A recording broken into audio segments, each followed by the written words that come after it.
My name is Franklin Hale, and for 15 years, I was nothing more than a shadow in my own family. My ex-wife built an empire worth $54 million, and my son Gavin made sure I never forgot that I didn't belong in her world. On the day of her will reading, Gavin smirked across the polished table and told me, "You'll get nothing." But the truth that followed wiped the color from his face and shook the room like thunder. What Camille left behind was not only wealth, but a reckoning that no one saw coming. Before we step into this story of betrayal, power, and a final move that silenced arrogance, I want to ask you, where are you watching from? And how old are you? Please subscribe to Family Betrayal Unmasked to hear more unforgettable stories. My son looked me in the eye and said, "You'll get nothing." Those words didn't sting the way he thought they would. At my age, insults don't draw blood the same way anymore. They settle deeper into the place where memory meets regret. I sat across from Gavin in the chapel's side room, the polished walnut table between us reflecting his smug expression. He wore the same confidence his mother once did, sharp shoulders, expensive suit voice trained to command. I, on the other hand, wore a suit that smelled faintly of mothball shoes, polished so hard the cracks showed brighter than the shine. He didn't even glance at me when he spoke. To him, I wasn't a father. I was a ghost of an old life he'd erased.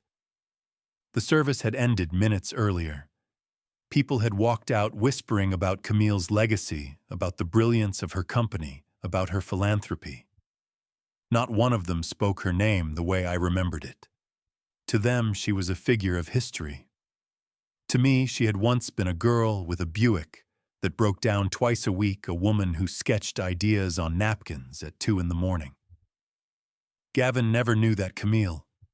He knew the empire, not the struggle, and so when he leaned forward, narrowing his eyes at me, declaring that I would leave with nothing, it wasn't cruelty, it was certainty. In his world, certainty was the same as truth. I said nothing in return. I had learned long before that silence sometimes cuts deeper than words. My fingers rested on the arm of my chair, steady, while inside my chest a quieter storm began to rise. For years I had lived in a one-bedroom duplex, heating coffee on a stove that rattled louder than the pot itself. I hadn't touched a boardroom, hadn't signed a contract, hadn't walked red carpets of wealth. Gavin believed that made me irrelevant. Perhaps part of me believed it too. But then the door opened, and the lawyer entered with a folder under his arm. His silver hair was combed back, his voice smooth, rehearsed. "Mr. Hale, Mr. Hale," he nodded to each of us as though we were equals, though Gavin clearly didn't see it that way. "Thank you for being here." I caught a flicker of impatience in Gavin's face. He wanted ceremony, but not for me. He wanted confirmation that his crown was secure. When the lawyer sat and opened the folder, I caught the faint tremor in Gavin's hand as he adjusted his cufflink. He had no reason to fear yet, but something in him must have sensed it, the shift in air that comes before a storm. He expected the will to enshrine him as sole heir, the empire finally his. Instead, he was about to learn that arrogance doesn't inherit legacy. The lawyer opened the will and my world shifted. That's the only way I can describe it. He adjusted his glasses, cleared his throat, and began reading in a voice that carried the weight of ritual. Gavin leaned back in his chair, the corner of his mouth curved into that half-smile he'd inherited from Camille. He expected the words to confirm what he already believed, that he was the rightful heir, the crown prince of a $54 million empire. "To my beloved son, Gavin Michael Hale." The lawyer began, "I leave the residence at 15 Wellington Drive, including all furnishings, art, and vehicles associated with the property. I also bequeath the sum of $500,000 to be released within 30 days of probate." At first, Gavin didn't move. His smile stayed fixed, but I saw the twitch, that tiny, involuntary flicker just under his left eye. $500,000. That was pocket change compared to what Camille had built. A house and some cars that wasn't the empire he'd prepared his whole life to inherit. It was a consolation prize, a token given to a child expected to behave. "Is that all?" he asked, his voice flat, sharp enough to cut the air. The lawyer didn't answer right away. He simply turned the page. I sat still, my hands folded in my lap, feeling the room grow heavier by the second. Gavin's eyes flicked toward me for the first time since we entered the room, as though trying to read whether I knew something he didn't. But I kept my face neutral, my silence steady. Next, the lawyer continued the remainder of Ms. Hale's estate, including controlling interest in CHC Enterprises' primary investment accounts, properties, intellectual assets, and a financial portfolio totaling approximately $54 million is to be transferred in full to Mr. Franklin Hale. The words landed like a thunderclap. Gavin's chair scraped against the marble floor as he lurched forward. "What did you just say?" His voice cracked, rage bleeding into disbelief. He pointed at the lawyer as if he'd misread the page, as if one syllable could undo the truth. "You said Franklin him." The lawyer nodded calmly. "Yes, Mr. Hale. Your mother's wishes were documented, notarized, and confirmed. There are no conditions. Mr. Franklin Hale is the primary beneficiary." For the first time in years, Gavin's confidence faltered. His face turned pale, his jaw tightened, until it looked carved from stone. "This is a mistake," he hissed. "She would never." I let him speak. I didn't interrupt. Inside, my heart pounded not from triumph, but from something far heavier: disbelief. Camille had chosen me. After all the years apart, after the divorce, after Gavin erased me from their lives, she had written my name. Not out of pity, out of purpose. And as Gavin's voice rose, shaking the walls, I realized the empire he thought belonged to him had just slipped through his fingers. Then came the sentence that froze the room. The lawyer's voice didn't waver, not even as Gavin's breathing grew ragged, and his fists clenched on the table. He reread the passage slowly, as if repetition could anchor the truth. The remainder of Ms. Hale's estate, including all holdings of CHC Enterprises and financial assets totaling approximately $54 million, is to be transferred in full to Mr. Franklin Hale. The air shifted. I felt it press against my chest, thick and unyielding. Gavin leaned forward, his face pale but burning eyes wide like he'd just seen a ghost. "You can't be serious," he spat. "This man was out of our lives for 15 years. He doesn't know a thing about this company. He doesn't deserve it." The lawyer adjusted his glasses. "Your mother disagreed. She made this decision in full competency, and the documentation is airtight." I stayed silent, though my throat ached with words. I hadn't asked for this. I hadn't schemed, hadn't lobbied, hadn't whispered in Camille's ear. I'd been living in a duplex with a faulty radiator and a leaking faucet, while she built an empire of steel and glass. And yet here I was, named the heir of something I could barely comprehend. Gavin pushed back his chair so violently it slammed against the wall. His two companions in tailored suits shifted uncomfortably, but they didn't move to stop him. He pointed at me like I was a criminal caught red-handed. "You manipulated her. You poisoned her mind. She wasn't in her right state. This is fraud." I met his gaze for the first time that day. Not with anger, not even with pride. Just steadiness. "I hadn't spoken to your mother in over a decade, Gavin. How could I have influenced her?" For a moment, just a flickered doubt crossed his face. But arrogance quickly swallowed it. She was sick. She had to be. No one in their right mind would do this. The lawyer closed the folder gently, then pulled out a sealed envelope. His voice softened as he said Ms. Hale anticipated this reaction. She left a letter to be read only after the announcement. Gavin laughed bitterly. I don't want to hear it. Then close your ears, I said quietly, surprising even myself, because I do. The lawyer broke the seal. Camille's handwriting appeared across the page, sharp, elegant, unmistakable. He began to read, Franklin, if you are hearing this, it means I am gone. You were not perfect, but you were steady. You never sought glory, never asked for more than I gave. And when I took everything you gave me silence instead of spite. That steadiness is what built my foundation even when I pretended otherwise. My chest tightened. The words sounded like her voice, precise and deliberate, carried back into the room like a wind through a sealed window. Gavin stood frozen, his face twitching between fury and something closer to fear. For the first time in years, he didn't look like a conqueror. He looked like a boy standing on a crumbling throne. He started screaming, shaking the walls. It wasn't just anger, it was desperation clawing its way out of him. Gavin's voice rose so sharply, the sound echoed off the walnut panels. A howl of entitlement unraveling in real time. She was manipulated. She was weak. This is not binding.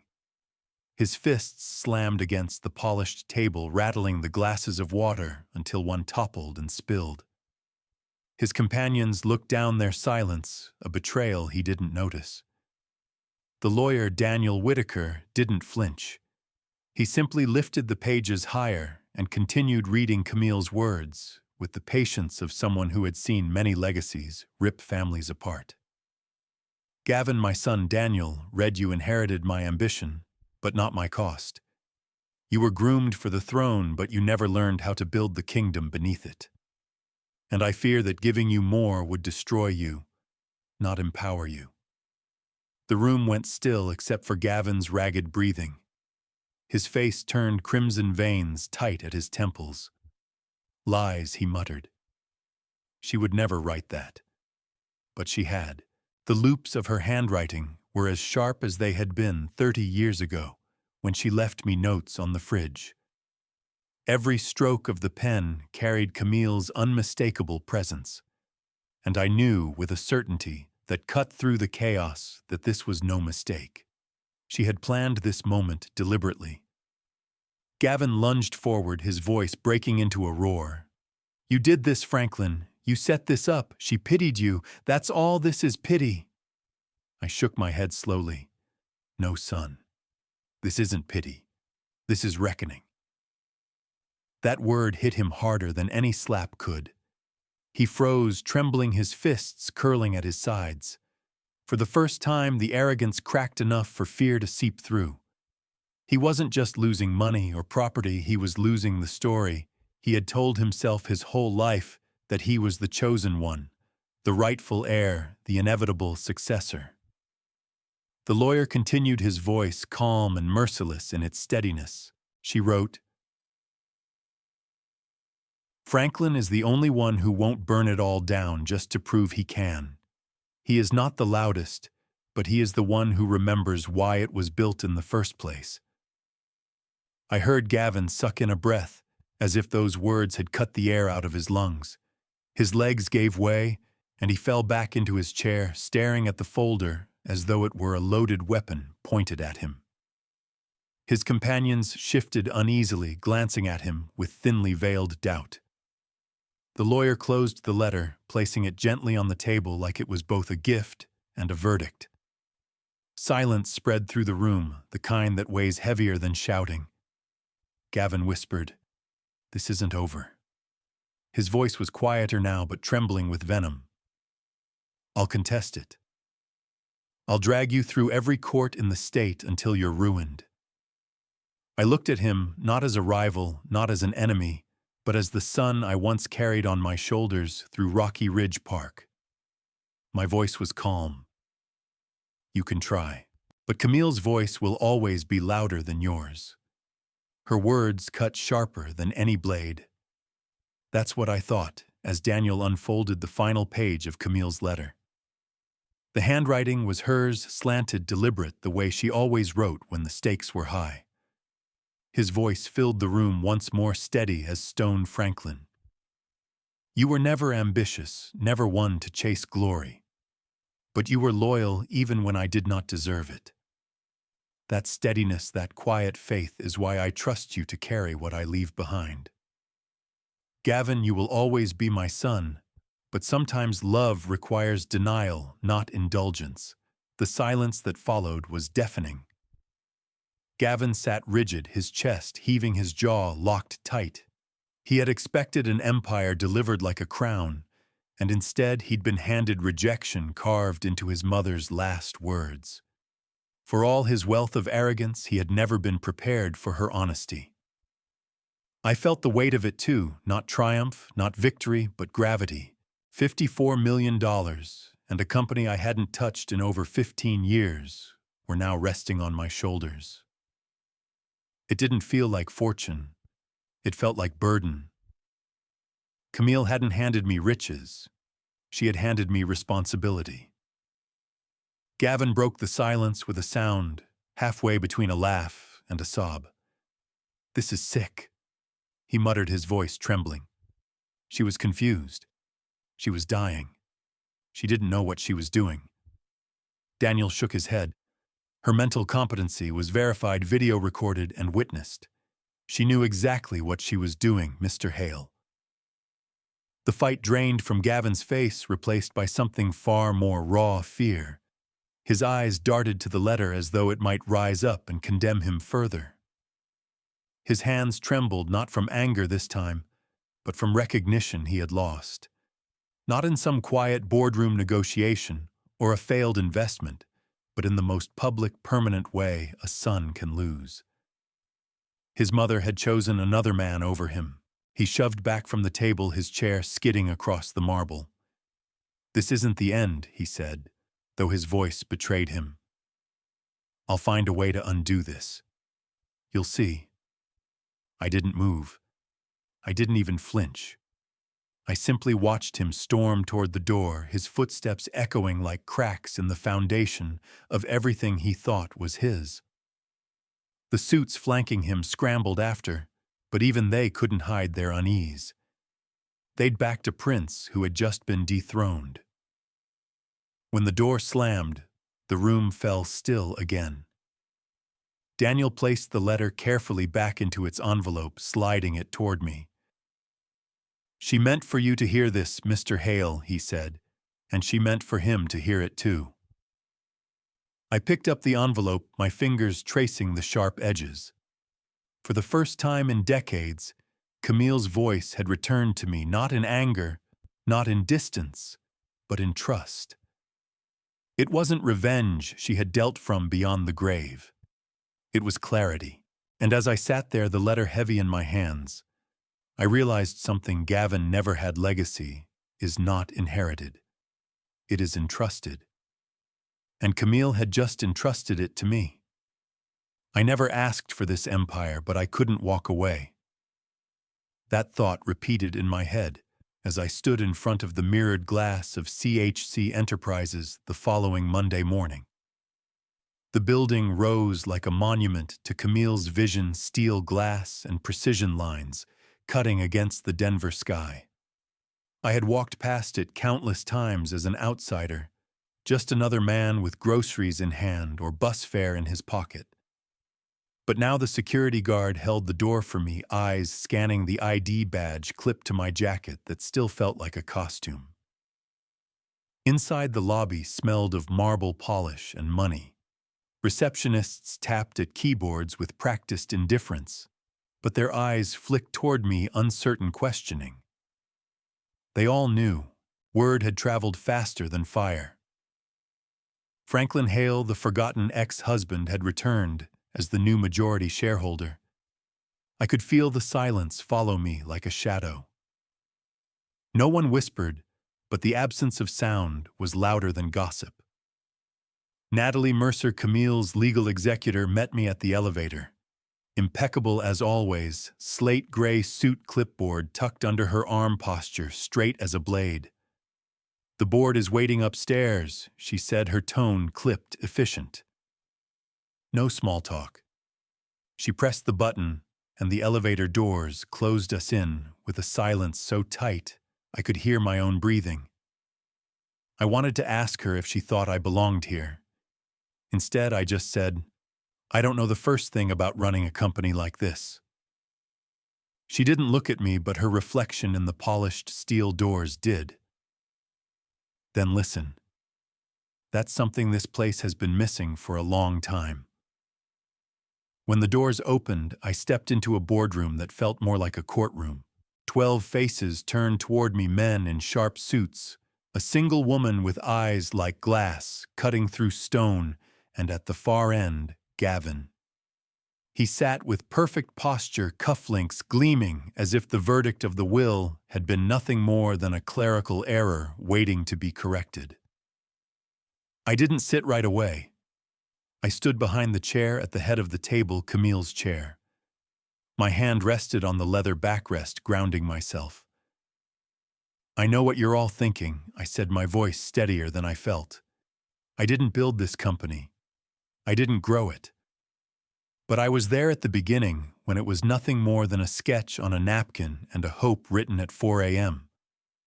I may not be a businessman, but I know what she wanted this company to stand for." A ripple moved across the room, doubt, discomfort, but also something else, curiosity. Gavin leaned forward, his smile razor thin. "So what's your plan, Father? To wander these halls like some ghost of the past, to drag us backward with sentiment, while the world moves forward?" I met his stare without flinching.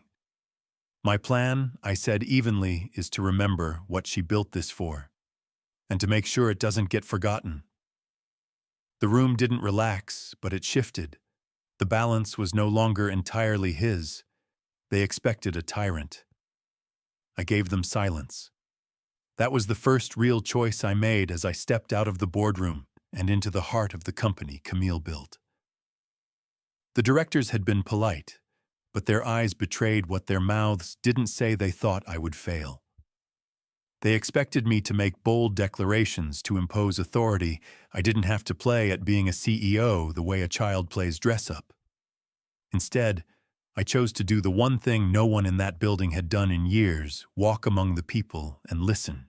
The first floor buzzed with the clatter of keyboards and the muted voices of junior staff speaking into headsets. Their eyes lifted as I passed, surprise flickering in their faces. Some looked away quickly, unsure if acknowledging me was safe. Others simply froze their hands, hovering over their desks, like they'd been caught doing something wrong. I stopped at one cubicle where a young man nervously shuffled papers. "How long have you been here?" I asked. He blinked, then stammered, 3 years, sir." "Franklin," I corrected softly. "No need for sir." "What do you work on?" "Permit filings," he said, clearing his throat. "Mostly zoning reviews. Important work," I said, nodding. "Without permits, nothing gets built." His eyes widened as though no one had ever told him that before. Maybe they hadn't. I moved on, repeating the same rhythm on every floor, asking names, listening to stories, remembering details. The receptionist told me she'd been with the company for 18 years. A janitor explained how he came in at 4 each morning to make sure the building gleamed by sunrise. An intern shyly admitted she'd designed a draft logo, but had been too afraid to show anyone. I didn't critique. I didn't lecture. I just listened. By the end of the day, I had a notebook full of names, ideas, and concerns. None of it would appear on a balance sheet, but it felt more real than any quarterly report I'd ever seen. People didn't want a king, they wanted someone who saw them. When I returned to my office, Gavin was waiting in the hall. His arms crossed, his grin sharp. "So that's your grand strategy," he sneered. Wandering around, shaking hands like a politician, I looked at him evenly. "It's called listening." You should try it sometime." His grin faltered for a split second, just enough for me to see the irritation beneath. "This company isn't a daycare," he snapped. "You think they'll respect you because you know the janitor's name? You're wasting time." Maybe I said, brushing past him toward Camille's old office. Or maybe remembering who actually does the work isn't a waste at all. Inside, I closed the door and sat at her desk. The wood still bore faint impressions of where her hands once slammed in frustration during zoning disputes. I traced them with my fingers, hearing her voice in my head. Leadership isn't about being the loudest in the room. It's about knowing which voices matter. That night, for the first time since the will reading, I felt like I had taken one small step toward earning what she had left me. I found a sketch Camille left just for me. That moment still feels unreal when I think back on it. I was sitting in her old office late at night, the city lights pressing against the glass like distant stars, when I pulled open the bottom drawer of her desk. Inside were neat stacks of files, ledgers, zoning reports, exactly the kind of paperwork that had always defined her. But beneath them, folded carefully inside a worn leather portfolio, was something different. It was a drawing. Hand-sketched ink fading at the edges, but unmistakably hers. I knew Camille's line work the way I once knew the back of her hand, sharp, precise, deliberate. The page showed a rooftop garden, rows of lavender and rosemary circling benches, a small pond reflecting the sky, pathways winding in quiet arcs. And at the bottom, in her handwriting, 4 words that brought me to my knees: "Franklin's garden, build this." I sat there staring at the sketch, the air leaving my lungs as though the room had suddenly shrunk. Camille had never told me about this. She hadn't told Gavin or the board or anyone else as far as I knew. She had drawn it for me. Not for publicity, not for investors, but because she believed in something that had nothing to do with profit, a place of stillness inside the storm. Natalie knocked softly on the door, stepping in without waiting for me to answer. She carried another stack of documents, but stopped when she saw the sketch spread across the desk. Her face, usually a mask of composure, softened. "You found it," she said quietly. "You knew I asked," my voice rough. "She left it in the estate folder marked for your eyes," Natalie replied. "She wanted it built, but she wanted you to be the one to make it real."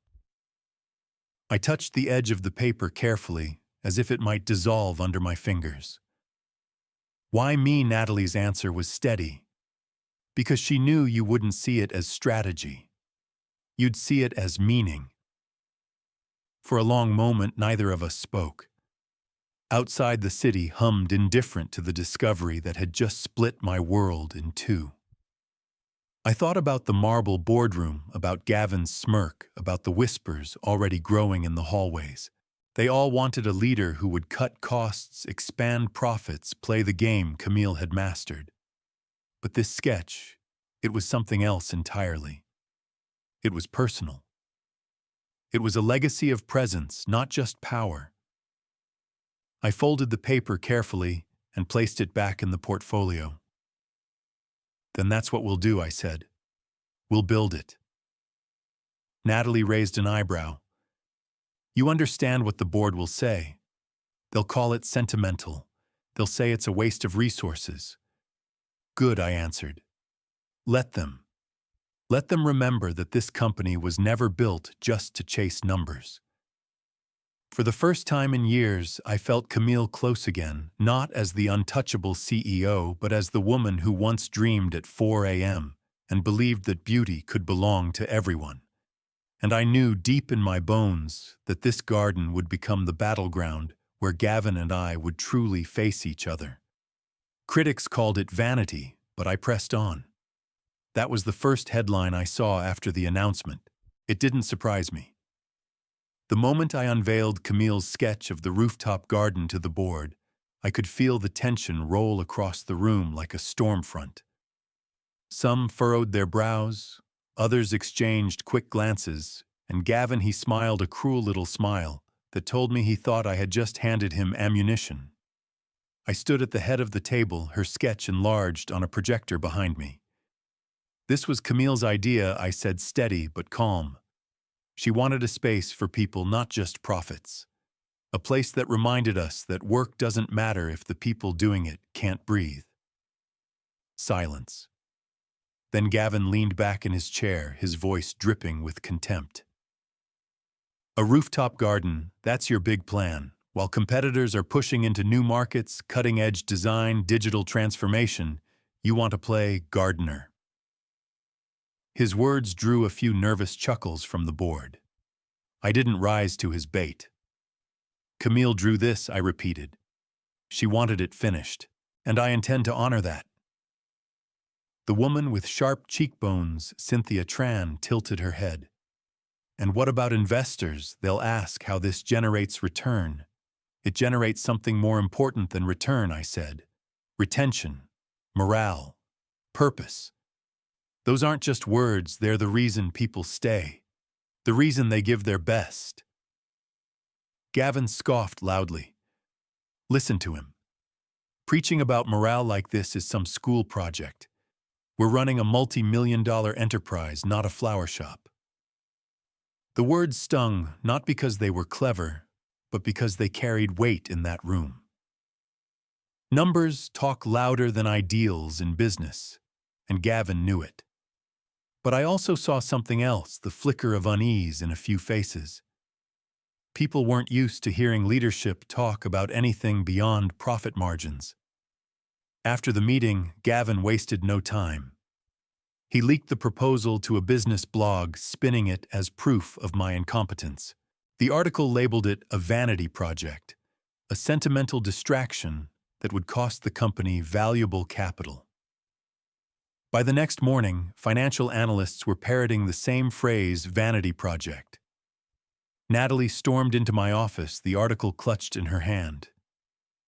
You knew this would happen, she said, her voice sharp. Yes, I replied, unfolding Camille's sketch on the desk again. And I also know that if we abandon this, we abandon the very thing that made her different. She stared at me for a long moment, then sighed. You're stubborn. I'm steady, I corrected. She knew the difference. That night I stayed late, pacing the rooftop that was still nothing but gravel and vents. I imagined the lavender swaying in the wind, the benches where employees could sit without fear of judgment, the pond reflecting the Denver skyline. For a moment, I could almost hear Camille's voice again, telling me not to quit when it mattered most. Critics could laugh. Gavin could sneer. But this garden wasn't about proving I could lead. It was about proving Camille's vision wasn't for sale. And I would not let her down. Then came the first crack of war. It didn't arrive with shouting or confrontation. It came with silence, subtle and cold. In the weeks following my announcement of the rooftop garden, the atmosphere inside CHC Enterprises shifted. At first, it was only small things, a meeting invite that didn't include me, a document left unsigned on my desk, conversations that trailed off when I walked into the room. People didn't glare. They looked through me as if I were already fading from the frame. I knew the source. Gavin hadn't stopped fighting, he had simply changed tactics. Instead of barking in public, he began whispering in private. He arranged lunches with board members, casual dinners with department heads, drinks with investors who had once trusted Camille's vision. His pitch was always the same. Franklin was sentimental, unfit, a liability, who would burn through capital on meaningless projects like rooftop gardens while competitors surged ahead. Rumors spread faster than fact. One article became 3, then 5, each echoing the same phrase, vanity project. Some accused me of exploiting Camille's memory for attention. Others questioned my health, my age, whether I even had the stamina for the role. I didn't respond publicly. I simply kept walking the floors, talking to employees, reminding them that they mattered. but I could feel it, his shadow, lengthening behind me. Natalie saw it too. One evening, she dropped a folder on my desk. "He's building a coalition," she said, her tone clipped. Inside were notes from private dinners, whispers collected from sympathetic staff. 3 board members had begun meeting weekly with Gavin. Another had shifted his voting record to match Gavin's positions almost without fail. "What's his endgame?" I asked, though I already knew. She met my eyes. "A vote. He's going to try to remove you." I leaned back in Camille's chair, staring at the skyline. It didn't surprise me. Gavin had always been relentless when he wanted something. But this wasn't about money anymore, it was about erasure. He wasn't content to have me sidelined. He wanted me gone, scrubbed clean from the legacy his mother had entrusted to me. That night I walked the unfinished rooftop again. The gravel crunched beneath my shoes, the cold wind biting at my face. I stood where the pond was supposed to be, staring out at the city. Camille had believed in this garden in me even when no one else did. I wasn't about to let Gavin's whispers tear that away. Still, I knew what was coming. The battle wasn't going to stay in boardrooms and blogs, it was heading towards something sharper, something public, something that would test whether my silence could withstand the roar of my son's ambition. When I returned to my office, I found an anonymous note slid under the door. 4 words handwritten in block letters. "He's counting votes already." The war had begun, and this time there would be no shadows to hide in. The whispers started, "He's too old, too weak." At first I told myself it didn't matter. Rumors come and go in any company. But these didn't fade. They spread, gaining weight until they felt like fact. I heard them in the elevator, in the cafeteria, even in the quiet pauses of meetings, where eyes darted toward me and then away. Gavin hadn't raised his voice once, but I could feel his fingerprints on every word. It started with an anonymous blog post claiming CHC Enterprises had lost direction under sentimental leadership. It didn't name me directly, but it might as well have. An elderly interim, it said, with no prior corporate experience, wasting resources on frivolous projects. Within days, it had been quoted in industry newsletters, whispered at conferences, and repeated like gospel in our own hallways. One morning, I walked into the office and saw 2 junior staffers quickly close a laptop as I passed. They weren't cruel, just afraid to be caught reading the article about me. Their silence cut deeper than any insult. In the boardroom, the shift was even sharper. Questions once directed at me were now redirected to Gavin, as if he were the natural authority, and I was merely occupying a seat I had borrowed. When I spoke, some listened politely. Others jotted notes as though humoring me, and a few didn't bother to hide their impatience. The message was clear: I was an intruder in a house Gavin believed was his. But I didn't lash out. Instead, I did the only thing I knew: how I kept showing up. I walked the halls, greeted employees by name, asked about their families, remembered their answers. Some responded with cautious gratitude, others with awkward silence. But I knew it mattered. Leadership isn't proven in headlines. It's proven in the quiet moments when people realize you see them. Still, the pressure mounted. Investors began calling Natalie, directly bypassing me. They wanted reassurance that the company wasn't drifting into sentimentality. "What's the business case for a garden?" they asked. "How does it improve quarterly performance?" Natalie defended me, but I could see the fatigue in her eyes. Even she knew we were swimming against a tide Gavin had set in motion. Late one evening, I returned to my office to find my door slightly ajar. Inside Camille's sketch of the rooftop garden, my anchor had been torn from the wall and left shredded in the trash bin. The edges were jagged, ripped by hands that wanted not just to destroy paper, but to erase the idea itself. I gathered the pieces, smoothing them on my desk, taping them back together like a puzzle. It wasn't perfect, but it was whole enough to remind me why I was still here. Gavin wanted me broken, invisible, forgotten, but Camille's voice still lingered in ink and memory, and I wasn't about to let whispers erase it. For the first time since the will reading, I understood this wasn't just about inheritance. It was about survival. Gavin wasn't fighting for the company, he was fighting to erase me from its story, and I was not going quietly. Then they came for my ally. I should have expected it. If Gavin couldn't break me directly, he would strike at the people who kept me standing. And no one stood closer to me than Natalie Mercer. She had been my guide through the labyrinth of contracts and board politics, the only one who looked me in the eye when others glanced past. Without her, I would have drowned in paperwork and whispers long ago. The attack arrived as an email delivered late on a Friday afternoon when the building was already thinning out. Subject line, formal review request. It accused Natalie of ongoing unprofessional behavior and insubordination against executive leadership. The message was unsigned, routed through HR policy, and carefully worded anonymous but official. The timing was surgical. Drop it at the end of the week, let the rumor mill churn over the weekend, and by Monday morning, the damage would already be done. I carried the email straight to her office. She was bent over a stack of reports, her pen moving in quick, precise strokes. When she looked up and saw my face, her expression shifted instantly from focus to steel. "He finally did it, didn't he?" she said before I even spoke. I handed her the printout. She read it once, then twice, her jaw tightening but her eyes calm. "Classic Gavin," she muttered. "Attack the structure, not the man. You're harder to smear, but me, I'm expendable." "Not to me," I said quietly.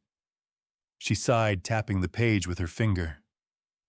"This isn't about me, Franklin. It's about destabilizing you. He knows I'm your anchor. If I fall, you'll look weaker. He's counting on that." By Monday, the whispers had already spread. A few staffers avoided eye contact with Natalie in the hallways. HR called her in for a preliminary review.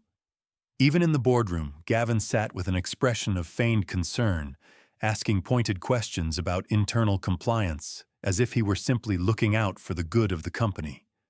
It was theater, and everyone knew it, but the stage lights were bright enough to blind those who wanted to believe him. That afternoon, I marched into HR myself. "This complaint is baseless," I said, placing the printout on their desk. "It's anonymous, unsubstantiated, and timed with surgical malice. If you entertain it, you're not protecting the company. You're protecting a saboteur." The HR manager shifted uncomfortably, hiding behind the shield of protocol. "Policy requires we take every concern seriously, Mr. Hale." I leaned forward. "Then take this seriously." Camille trusted Natalie with her final directives. She named her executor. "If you think Camille was wrong about her, then you're questioning the woman who built this entire empire."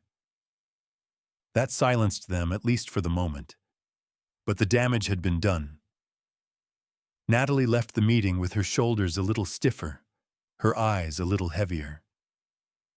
As we rode the elevator down together, I finally said what had been pressing against my chest.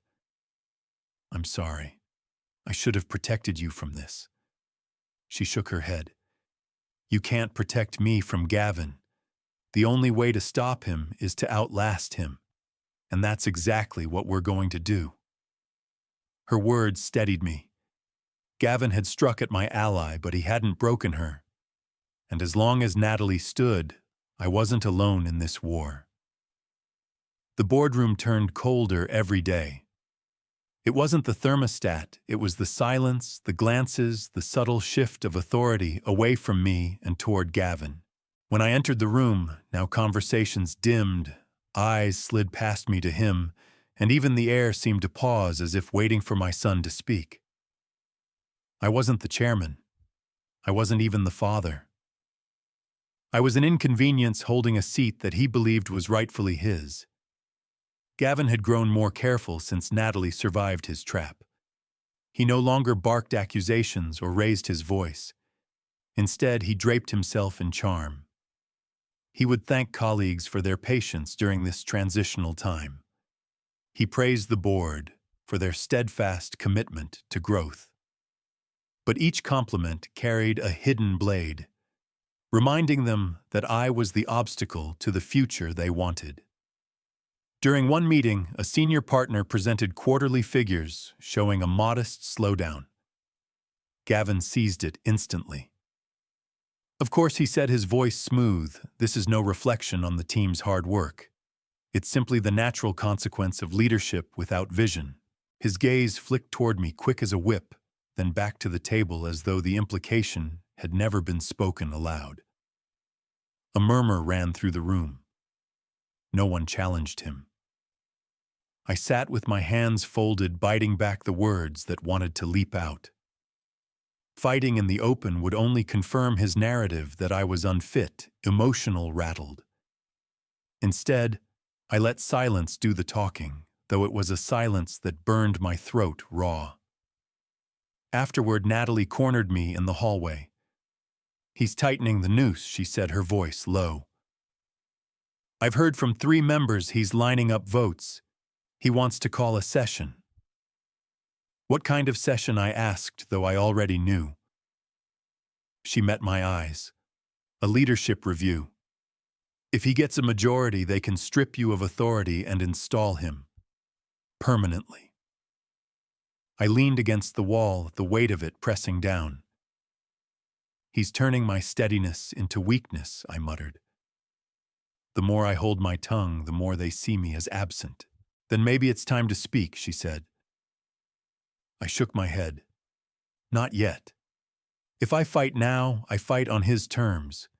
He wants a duel in the open where his charm wins the crowd.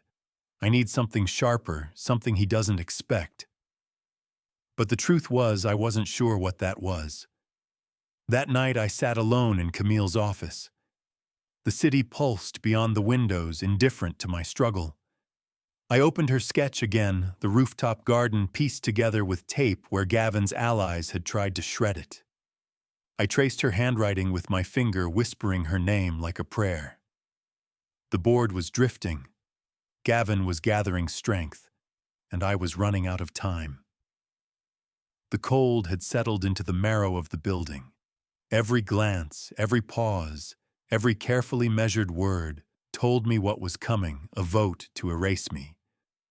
And this time, silence might not be enough. The rooftop sketch was torn to pieces. I discovered it late one evening when the halls were empty, and the only sound in the building was the hum of the air vents.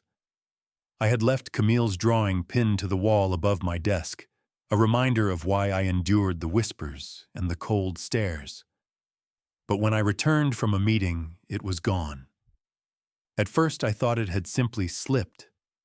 Papers do that sometimes, gravity tugging them down without warning. But then I saw the trash bin. Inside were shreds of paper, jagged edges ripped by impatient hands. The inked lines that had once formed benches and pathways now looked like broken ribs scattered across the wastebasket.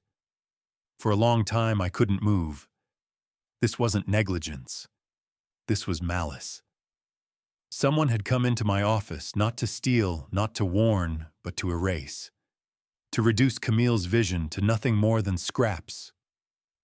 My hands shook as I pulled each piece out of the bin, laying them across my desk like fragments of bone.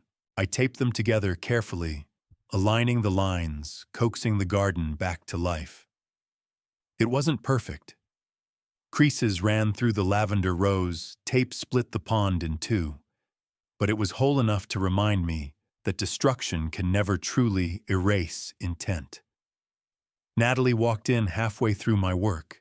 She stopped in the doorway, her eyes falling on the mess. "They tore it. They tried," I said, without looking up, pressing one last piece into place. "But you can't destroy what was drawn from love." She stepped closer, her voice softer now. Franklin, this is more than a sketch to you. It's a war banner. I shook my head. Not a banner. A compass. If I lose this, I lose myself. And then Gavin wins no matter what the board decides. For a moment, she said nothing. Then she pulled a chair beside me and helped line up the last fragments. Together, we rebuilt what someone else had tried to annihilate. When the final strip of tape was pressed down, we sat back, staring at the imperfect but whole picture. They want you to give up, Natalie said. They want you to believe you don't belong here. Maybe I don't, I admitted. But Camille believed I did, and that has to be enough. The next morning, I walked into the office carrying the taped-together sketch. I pinned it back on the wall in plain view. I wanted them to see it, to know I wasn't hiding the wound. Employees who passed by paused, some frowning others, whispering. A few smiled faintly, as though they understood. Later that day, I caught Gavin watching me from across the lobby. His smirk was back, but it didn't reach his eyes. For the first time, I saw a flicker of doubt, a shadow of unease. Because he realized something he hadn't expected. No matter how many times he tried to tear me down, I would keep piecing myself back together. And that was something arrogance couldn't compete with. The vote began a knife at my throat.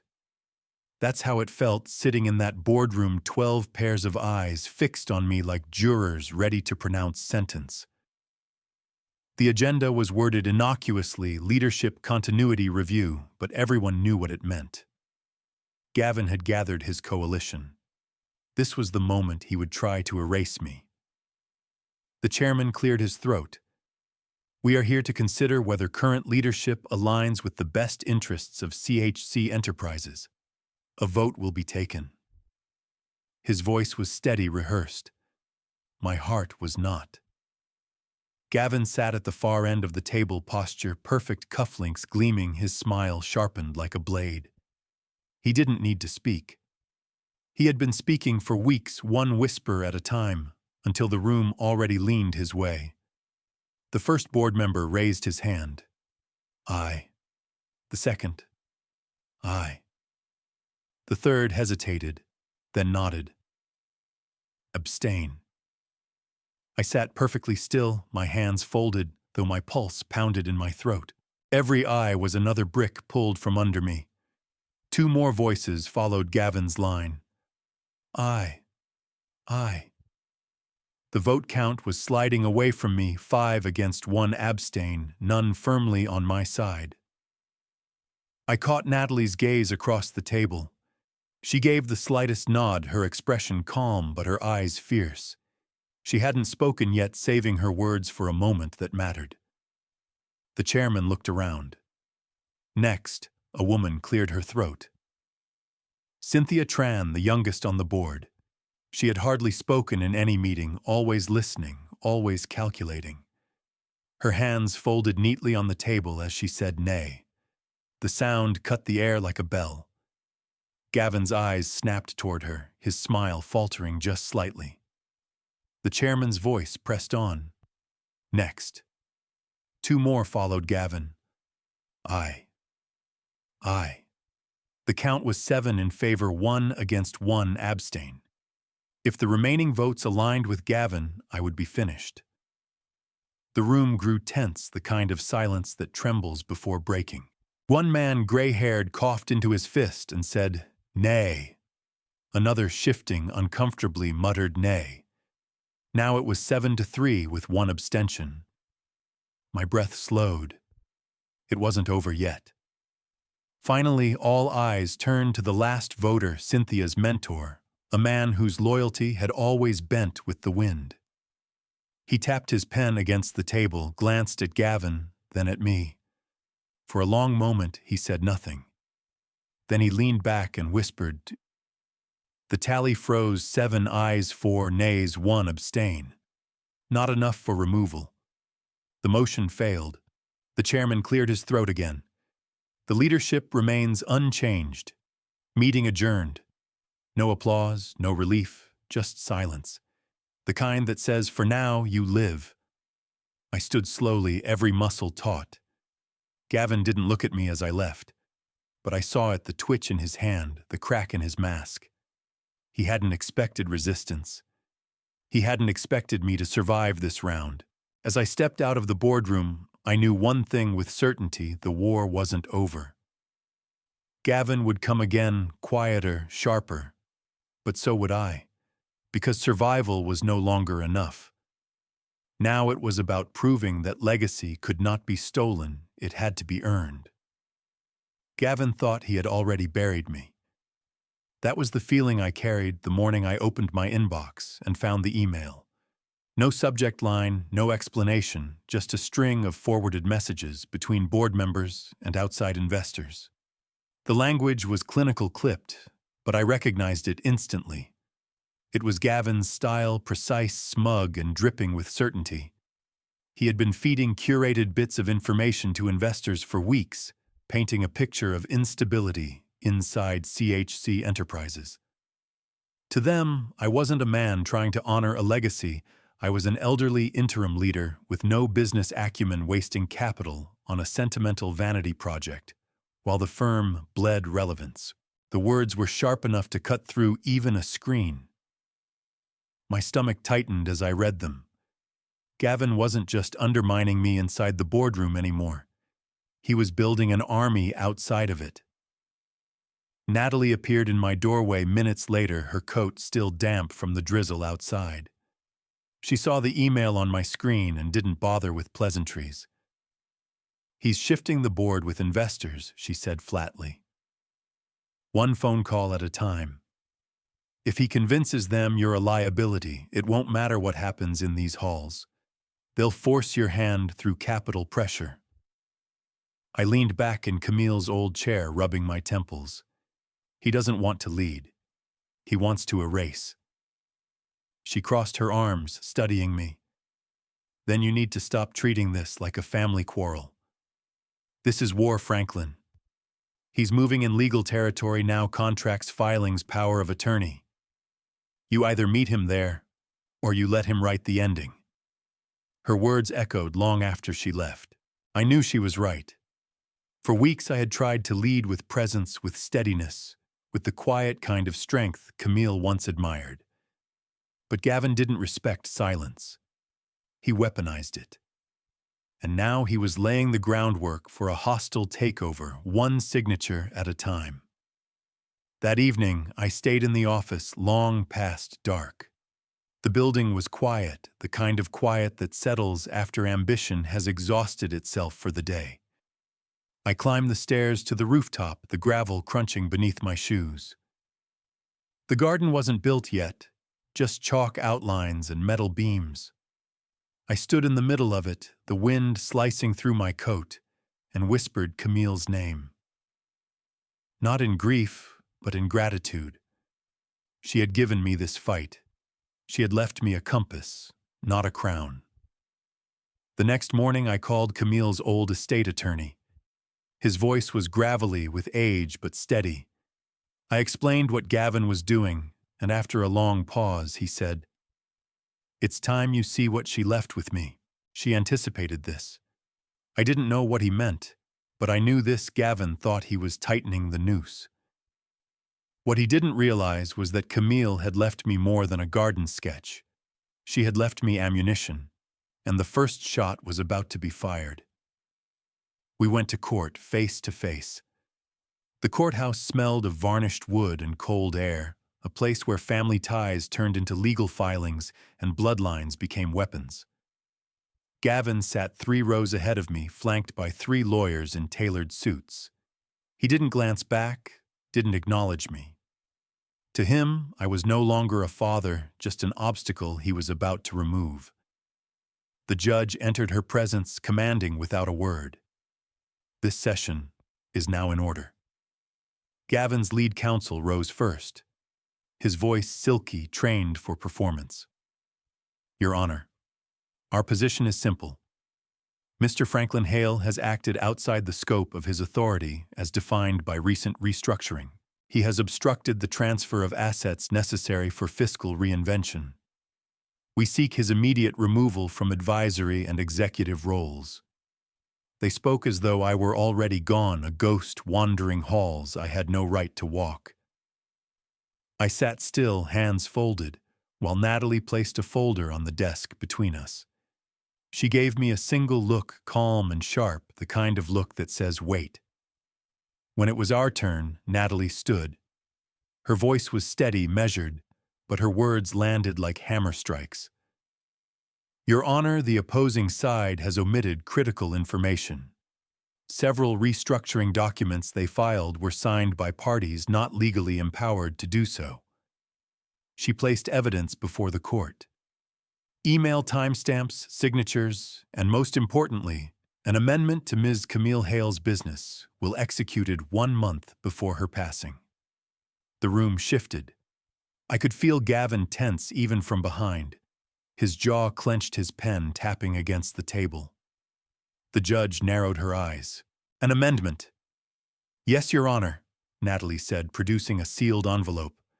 "Submitted to the estate attorney and held until this moment as instructed by Ms. Hale herself." The attorney, an older man with a cane, hobbled forward. His voice was gravelly but resolute. "Mrs. Hale gave me this document with explicit instructions. It is to be presented only if her succession plan was contested. She anticipated conflict. She prepared for it." He handed the envelope to the judge, who broke the seal and began to read. Her voice carried Camille's words into the room. "All voting shares and executive authority are to be held in trust for a 5-year stewardship period under the sole care of Franklin Hale. This measure is to ensure the preservation of company values against ambition untempered by cost." The silence that followed was thick, broken only by Gavin's sudden outburst. He stood without permission, his voice cracking. "This is absurd.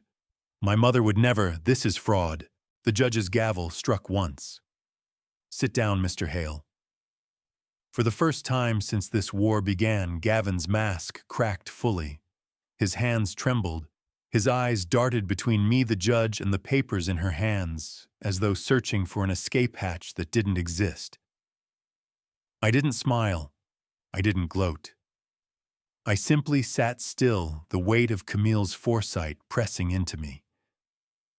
She had given me this weapon not to destroy him, but to protect what she built. And in that moment, I knew Gavin hadn't just lost a court battle. He had lost the story he'd written for himself. Her handwriting returned like a ghost.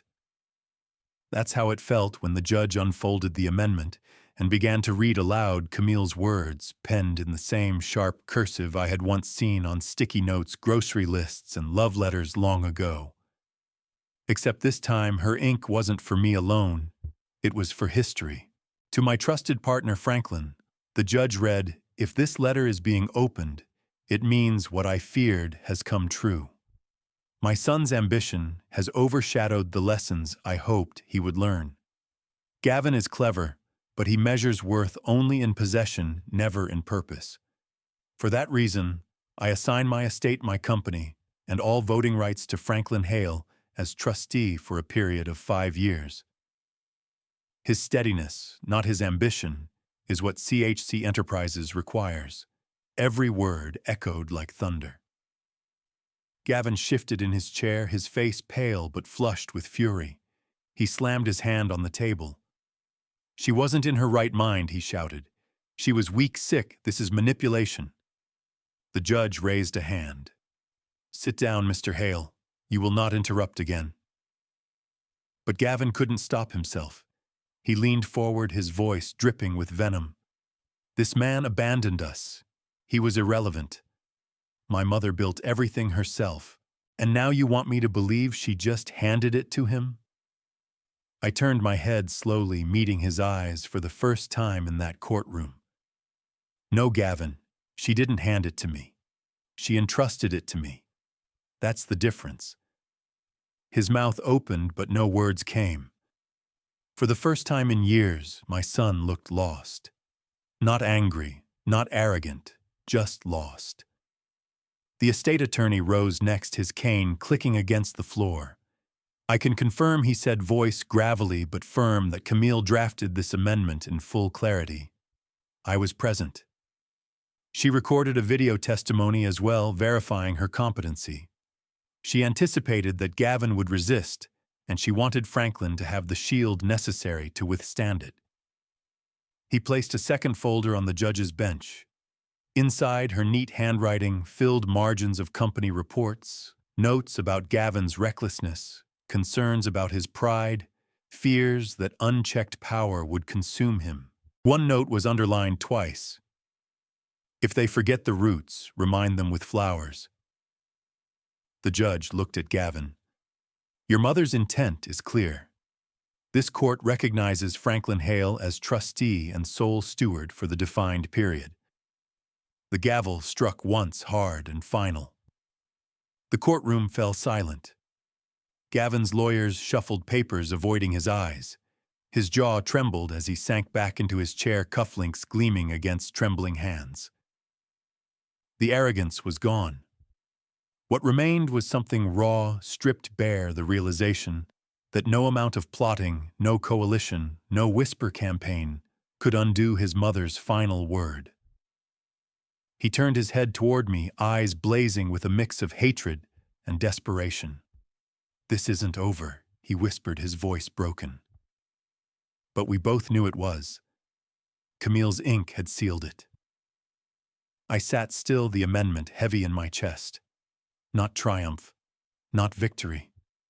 Just a reckoning delivered in her unmistakable hand. The gavel struck, everything changed. The sound echoed through the courtroom like a final heartbeat. For weeks, Gavin had whispered, schemed, painted me as unfit. He thought charm and entitlement would bend the world to his will, just as it always had. But one sharp crack of wood against wood ended it. Effective immediately, Judge Marston declared, her voice crisp and absolute. All restructuring actions initiated by Mr. Gavin Hale are suspended pending independent audit. Authority and stewardship remain with Mr. Franklin Hale, trustee, for a 5-year period as defined in Ms. Camille Hale's amendment. The words landed heavier than any blow. I saw Gavin stiffen his knuckles white as he gripped the table. His lawyers looked down at their papers, already distancing themselves from him. The arrogance that had once filled the room drained out, leaving him small in his chair. Natalie placed a hand lightly on my arm. It's over, she whispered. But I knew better. With men like Gavin, defeat wasn't an end. It was a seed of resentment that would fester. Still, in that moment, the weight shifted. I wasn't the shadow anymore. I was the steward, the guardian of what Camille left behind. The judge rose and left without ceremony. Court officers began collecting files. Chairs scraped against the floor. The room moved on, but Gavin didn't. He sat frozen, his face tight, his breathing uneven. Finally, he pushed back his chair with a screech and stood. He didn't look at me. He didn't look at Natalie. He simply gathered his papers with trembling hands and walked out, each step echoing like the collapse of something hollow. I remained seated long after the courtroom emptied. The amendment lay in front of me, Camille's handwriting bold and unflinching.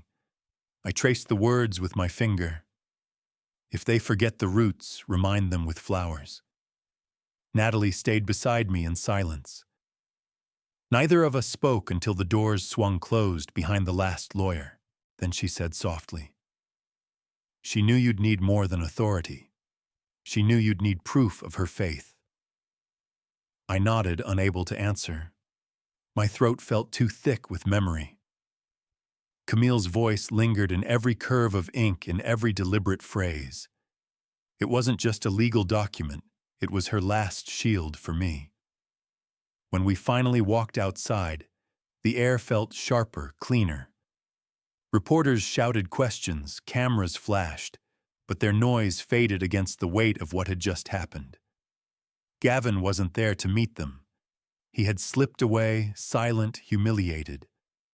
That night I returned to the rooftop of CHC. The city sprawled around me, restless and indifferent. I stood where the pond would one day reflect the sky and whispered her name, not in sorrow, but in gratitude. Camille had left me the company, the wealth, the burden, but most of all, she had left me a choice to protect, not to conquer. The gavel had given me authority. Her words had given me purpose.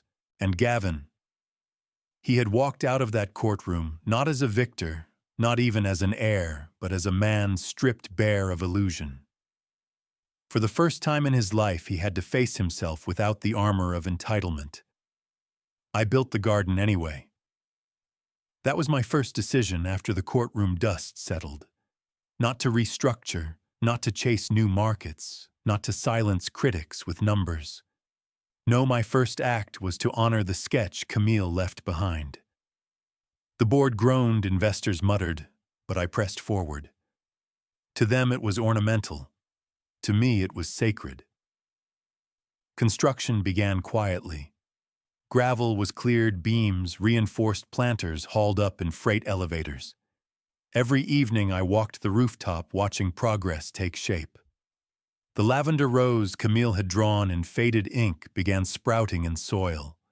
Benches carved from reclaimed wood curved in soft arcs like open arms.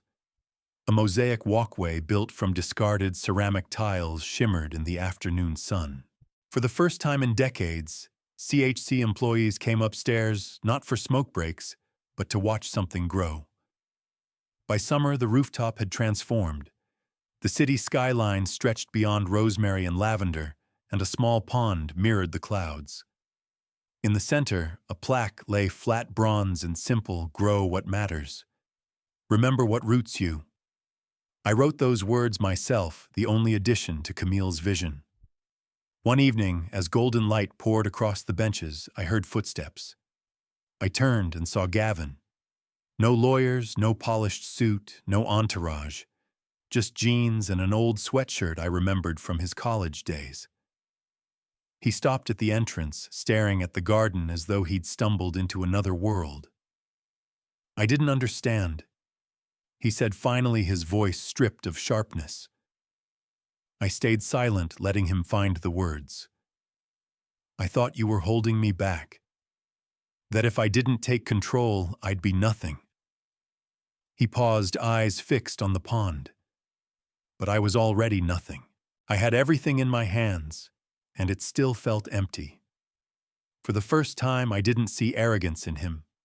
I saw regret, raw, unpolished, real. He walked slowly to the plaque, crouched down, and read the inscription aloud. "Grow what matters. Remember what roots you." His voice cracked.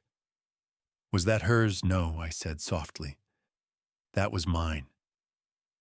He sat beside me on the bench, the same bench where I had imagined Camille's employees one day, resting their weary feet. For a while, we didn't speak. The garden breathed for us lavender, swaying in the wind, water rippling in the pond, the city moving far below. Finally, he said, "I want to help. Not here, not on the board. I don't deserve that. But with the foundation, the one Mom dreamed about for young entrepreneurs. Let me work there. Let me give something back." I studied his face. For once, there was no mask, no crown. Just my son, stripped bare of pretense, asking not for power, but for purpose. A month later, the board approved his request unanimously. Gavin didn't reclaim a throne. He planted seeds in soil he once tried to burn. And me, I kept tending the garden. Because in the end, Camille was right. Some people lead by voice, others by presence. And sometimes the quietest roots grow the strongest. In the end, I learned that wealth isn't the true inheritance, it's character. Camille didn't leave me $54 million because I was clever or ruthless. She left it because I was steady, because I didn't chase crowns that turned to dust in my hands. Gavin believed legacy was something you seize, but he had to learn the harder truth. Legacy is something you honor. That rooftop garden became more than Camille's sketch. It became a promise to the people who worked in the shadows, to those who kept the lights on, to the forgotten faces that make a company real. And slowly, it healed something inside me too. For years, I thought I had been erased, but sometimes the quietest ones are only waiting for the right season to grow. If you're a parent, ask yourself what seeds you're planting. Are you raising children to measure worth in dollars or in dignity? And if you're a son or daughter, remember, respect is not owed to you, it's earned by what you give back. Now I want to ask you, have you ever lived through a betrayal like mine? Did someone try to erase you, and how did you find your strength again? Share your story in the comments below. If this story spoke to you, please like, subscribe, and share it with others. Remember, sometimes the most beautiful gardens grow out of the soil of betrayal. Thank you for listening.